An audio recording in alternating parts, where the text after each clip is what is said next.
మాది చింతలపూడి మండలం. నా పేరు సింధు, మా ఆయన పేరు గణేష్. మార్చి నెలలో మేము ఇక్కడికి వచ్చాము.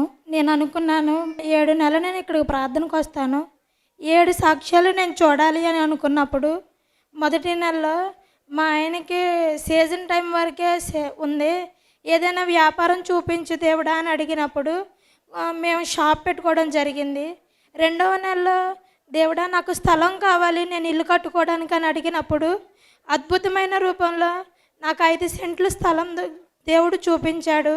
ఎన్నో సంవత్సరాలుగా మేము ఎదుగుతున్నా కానీ దొరకని స్థలం.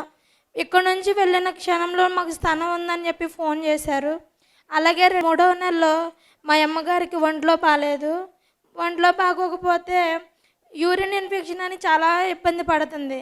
అది అన్నారు, హాస్పిటల్కి వెళ్తే గర్భసంచికి వెళ్ళిందమ్మా, గర్భసంచి మొక్క తీసి పైకి పంపించాలని అడిగినప్పుడు నేను కన్నీటితో దేవుడి మందిరానికి వచ్చి అడిగాను, నా తల్లికి ఏ ఇన్ఫెక్షన్ లేకుండా తగ్గిపోతే నేను సాక్ష్యం చెప్పుకుంటా అని. అలాగే తగ్గిపోయింది. 4వ నెలలో మా నాన్నగారికి 24 గంటలు కడుపుల నొప్పి వచ్చి ఆపరేషన్ చేయాలన్నారు. అది ఒకసారి వచ్చి తగ్గిపోయింది, మాకు తెలియలేదు. అది రెండోసారి రావడం, ట్యాబ్లెట్లు వేసుకోవడం, బలవంతంగా నేను హాస్పిటల్కి వెళ్ళని ఏడుస్తుంటే వెళ్తే సడన్గా చెప్పారు, అయితే అప్పటికప్పుడు ఆపరేషన్ చేయాలి లేదంటే పొట్ట పగిలిపోతుంది అని చెప్పారు. అయితే ఉన్న పలంగా హాస్పిటల్కి వెళ్తే ఆపరేషన్ చేశారు. దేవుడా క్షేమంగా ఇంటికి రావాలి, మా నాన్నగారి గురించి కూడా నేను సాక్ష్యం చెప్పుకుంటా అనుకున్నా.